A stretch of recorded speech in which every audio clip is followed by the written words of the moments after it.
Hello, this is Damon, or me. I was explaining my workflow a little bit when it comes to music production. I got KRK monitors over here in a woofer.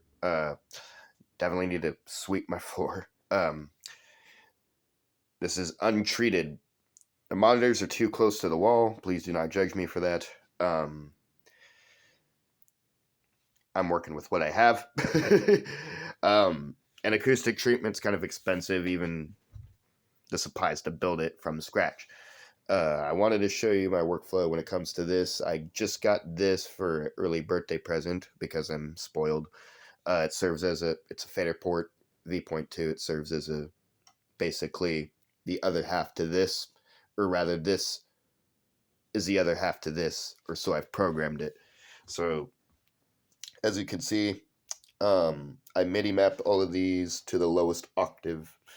So you can see right here is when we're in edit mode. I still have musical options when I go into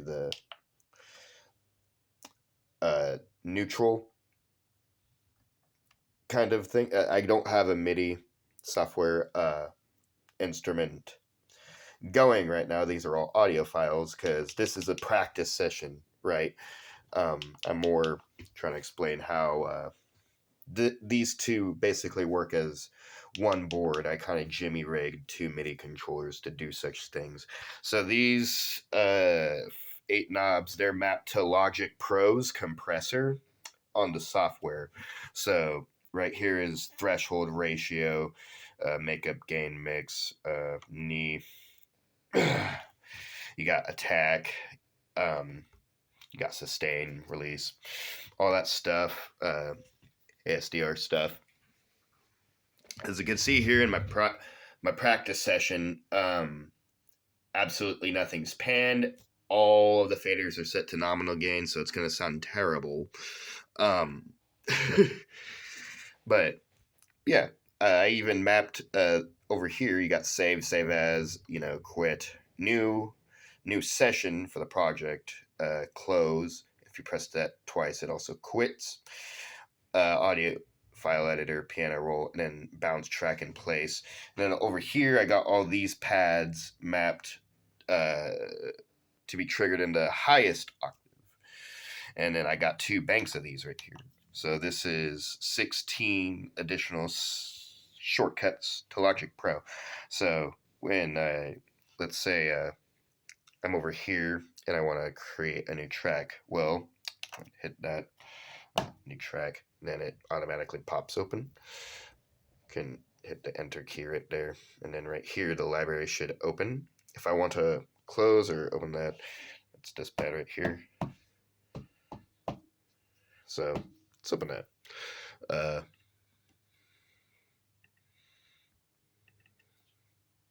Let's see. So right here I have that random thing selected, and like I said here, I still have musical options. But when I flip, and let's say I wanted to delete the track, let's see. Yep. Well, if you pay attention right here, where you usually have to go up and go to the drop down menu and whatnot, I can just click on these keyboards right here, and I have instant access to all of that. I also can open the Apple loops right here. I can open the mixer. I can open up the inspector, and like what we talked about earlier, the library. Can make a pattern region. Let's see, new track. Let's see. So, new track. And then right here, all I have to do is make sure I'm on the red. And there we go. I can start making a drum pattern if I put an electric pattern, drum kit right there, or a synthesizer, piano, anything like that. That also, the step sequencer is cool. It's kind of like Fruity Loops, a little bit, but you're able to select your key and what notes you're playing. You can select scales, right, and whatnot. So if you're illiterate to music theory, kind of like me, this is a good cheat code. Let's get out of here for a little bit. Piano roll. There we go. Delete. Yes. So what you're going to see right here, horrible, right? So what I'm able to do, right, is navigate through all these tracks right here. This fader is motorized, right, which is really cool. I'm going to demonstrate in a little bit, but you can solo each track, mute each track, shift in both of these will clear all that, and then arm all. The bypass button didn't originally work in Logic Pro, but I MIDI mapped it with this control scheme, so I kind of tricked Logic into making this bypass at least something. Doesn't bypass your selected plugin, and only bypasses the plugin, the first plugin on the selected channel. So yeah, this link button, it doesn't do anything in Logic. The manual says such. Same thing with this. Rewind, fast forward, panning. If I hit this, it'll manipulate the pan pot in the software. If you see that.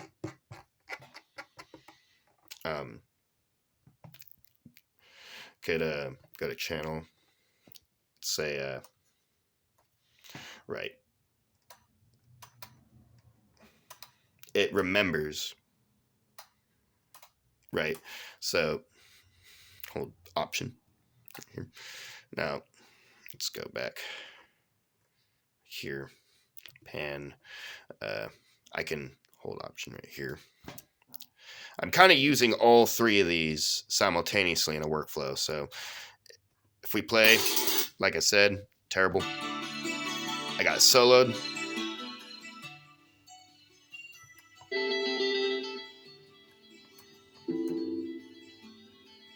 And we're just adjusting volume right here. And this is one of the most important things that I focus on.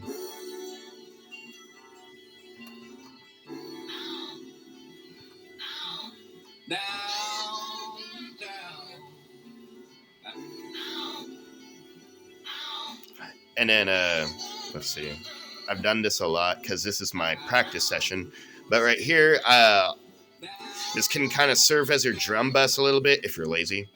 But when you drop down that menu for the drop kit, you can have the pleasure of manipulating each individual track rather than just the whole instrument itself, in case you didn't know that. So.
Ah!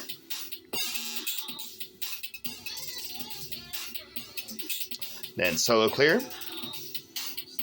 Now everything's out of solo, and now I have the opportunity to pan everything. So it's in pan mode. So over here, I want the shakers to be over here.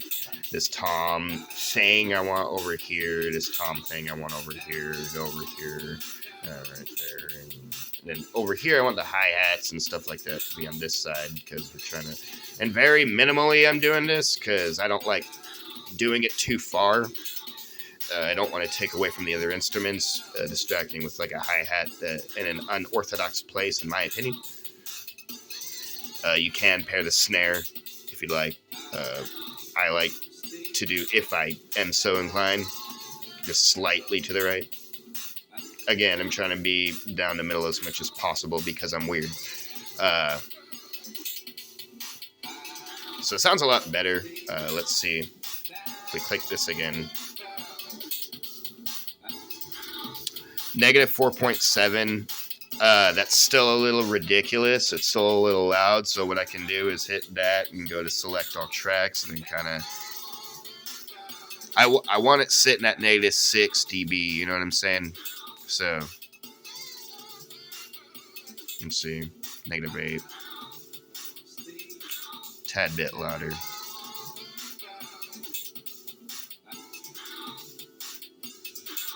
And I'm trying to do this avoiding using a limiter as much as possible. So right there it's peaking at negative 6. It might go a little higher or so after a while. But now we can have fun with like some effects. So let's see. I'm just going to show you how the compressor works. And like the EQ and Logic. Just so I can rest assure you that I know how this works slightly. Alright, that's a parametric EQ. Let's solo this track. Now you can, cheat, have all these presets. Let's see. I'm just going to hit the undo button a bunch of times. Let's see, undo.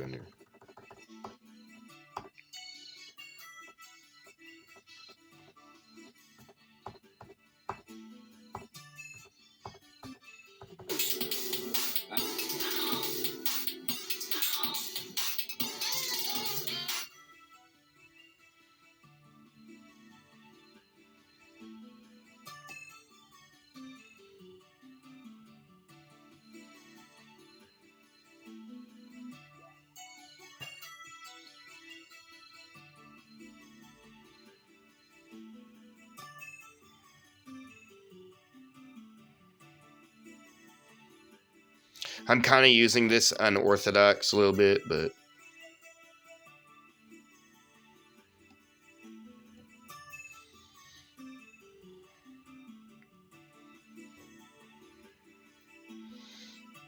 there you go.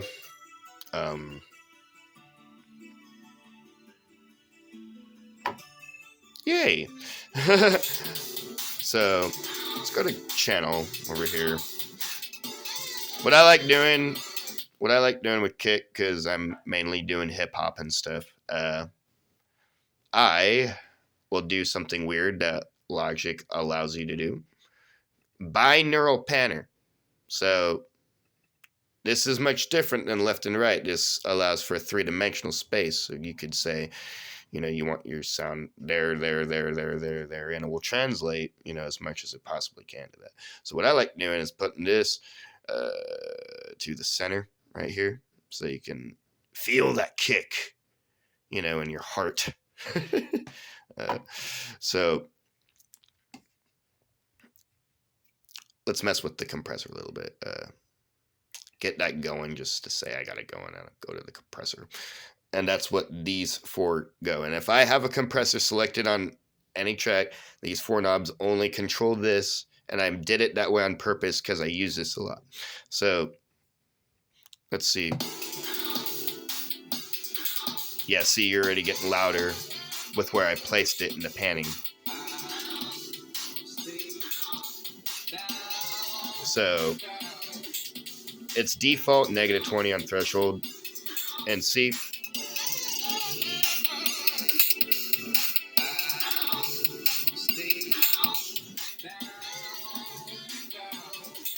very awesome. I can do that. I'm not using my speakers because, yeah. But let's say I wanted that threshold around negative 25. I wanted this ratio around like I like going negative 3 in the tech. It's a kick. So I like mixing on these laptop speakers at first and then going to the monitors because I want it to pump at least out of these very flat speakers. So I know where I'm working at when I'm actually, using these. And I like to use these very scarcely because I'm broke. So,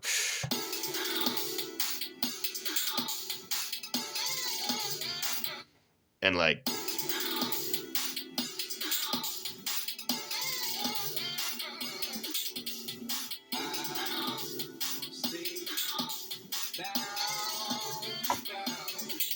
and you might be like, oh, you just turned up the volume, but I'm affecting the transients. That's what compressors do. They affect the transients, and the equalizers right here, they affect the frequency range. So I want more punch.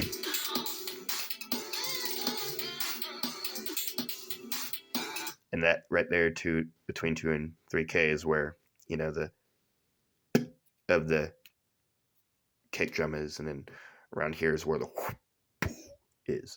So I'm trying to be, speaking English a little bit and avoiding too much fancy science stuff. And I like to cut off right here because you ain't hearing that anyways. And over here, let's make some room for other instruments. Hey.